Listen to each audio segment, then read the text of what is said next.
Shri V ഗോപാലകൃഷ്ണന്റെ പരാതി കിട്ടിയപ്പോൾ കൃത്യമായി തന്നെ വേഗത്തിൽ റിപ്പോർട്ട് തേടുന്നു. Temple police, Guruvayur temple police കൃത്യമായി കേസെടുത്തു.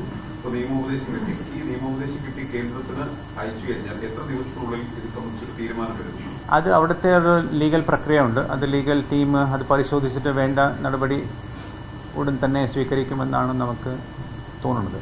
കമ്മീഷന് നേരിട്ട് അയോഗ്യത കൽപ്പിക്കാൻ കഴിയുന്നു. സാധാരണഗതിയിൽ കോടതിയിലൊക്കെ പോയിട്ടാണ് വരുന്നത്. കാരണം അദ്ദേഹം കുറ്റക്കാരനാണെന്ന് തെളിയണമല്ലോ. അതൊരു സാധ്യത ഉണ്ടാവും. താങ്കൾ തന്നെ ഇപ്പോൾ പറഞ്ഞല്ലോ, അത് ലീഗൽ പൊസിഷൻ താങ്കൾ തന്നെ പറഞ്ഞു. എല്ലാ കാര്യങ്ങളും ഇലക്ഷൻ കമ്മീഷൻ അടക്കം നിർവഹിക്കുന്നത് ചട്ടങ്ങളനുസരിച്ച് മാത്രമാണ്. അത് കൃത്യമായിട്ട് ആസ് പെർ റൂൾസേ കാര്യങ്ങൾ നടക്കത്തുള്ളൂ.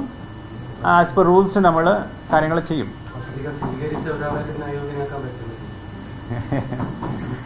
അതിപ്പോൾ താങ്കൾ എല്ലാവർക്കും അറിയുന്ന കാര്യങ്ങളാണ്. സോ അതിലേക്ക് ഞാൻ പോകത്തില്ല. BJP നേതാവ് കാൻഡിഡേറ്റ് വി ഗോപാലകൃഷ്ണൻ അദ്ദേഹം മീഡിയയോട് ഇന്നലെ സംസാരിച്ച കാര്യം, അദ്ദേഹത്തിന്റെ ഈ കമന്റ്, കോൺഗ്രസ്സുകാരുടെ കമന്റ്, അത് അദ്ദേഹം സ്ഥാനാർത്ഥിയാകുന്നതിന് മുമ്പ് അദ്ദേഹം പറഞ്ഞതാണ്. അതുകൊണ്ട് അതൊരു കോഡ് ഓഫ് കോണ്ടക്റ്റിന് വയലേഷൻ ആവില്ല എന്നാണ് അദ്ദേഹം പറയുന്നത്. ഒരു എക്സ്ക്യൂസ്. ശരിക്കും ആസ് പെർ ലോ അത് ശരിയാണോ? എന്താണ് താങ്കളുടെ?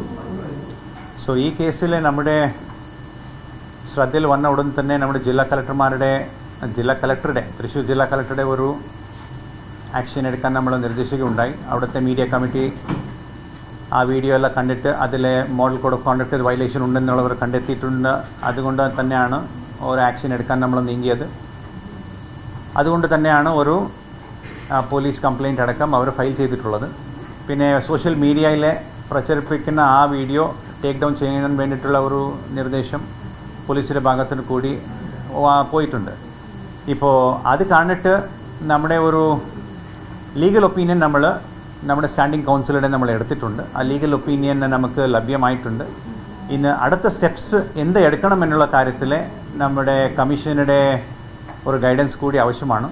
നമ്മൾ ലീഗൽ ഒപ്പീനിയനോട് കൂടി നമ്മുടെ കമ്മീഷനുടെ ശ്രദ്ധയിൽ കൊണ്ടുവരും.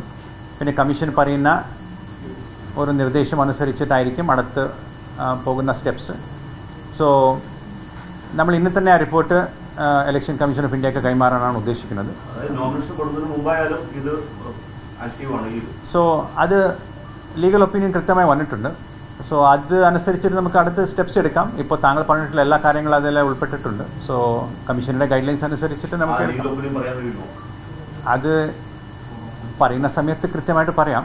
ഇപ്പോൾ നമുക്ക് കമ്മീഷനുടെ ശ്രദ്ധയിൽ കൊണ്ടുവരേണ്ട ഒരു കാര്യമാണ്. സോ കമ്മീഷനുടെ ശ്രദ്ധയിൽ കൊണ്ടുവന്നിട്ട് അവിടെ നിന്ന് പറയുന്ന നിർദ്ദേശം എന്തായാലും താങ്കളുടെ മുൻപ് ഉണ്ടാവും. സോ കൃത്യമായിട്ട് ആ സമയത്ത് പറയാം.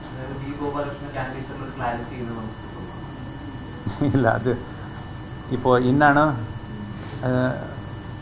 സ്ക്രൂട്ടിനി നടക്കുന്നത്. അതിനുള്ള ഒരു പ്രോസസ്സുണ്ട്. പിന്നെ താങ്കൾക്കെല്ലാം അറിയുന്ന കാര്യങ്ങളാണ്. സോ ആ പ്രോസസ്സോട് കൂടി നമ്മൾ കടന്നു പോകുന്നു. ഒരു പ്രാവശ്യം നോമിനേഷൻ ഫോം കൊടുത്ത ശേഷം അതിലെ ഒരു പ്രോസസ്സുണ്ട് എന്ത് ചെയ്യണം എന്നുള്ളത്. സോ അതനുസരിച്ചിട്ട് നമ്മൾ മുമ്പോട്ട് പോകാം. അതിലെ വയലേഷൻസ് ഉണ്ടെങ്കിൽ ഏത് തരത്തിലാണ് വയലേഷൻ ഉള്ളത്, അത് എങ്ങനെ ഒരാളിനെ ബാധിക്കുമെന്നുള്ള വിധത്തിലുള്ള ഒരു ഗൈഡൻസ് ഓൾറെഡി ഇപ്പോൾ ലീഗൽ ഒപ്പീനിയൻ വന്നിട്ടുണ്ട്. അത് വെച്ചിട്ട് നമുക്ക് കൃത്യമായിട്ട് നമുക്ക് ഇലക്ഷൻ കമ്മീഷനുടെ ഗൈഡൻസ് അനുസരിച്ചിട്ട് നമുക്ക് ഇടപെടാം. ഈ ഗുരുവായൂരിൽ എൻഡിഎ സ്ഥാനാർത്ഥി ഇല്ലാത്തൊരു സാഹചര്യം വരും. ഓക്കെ,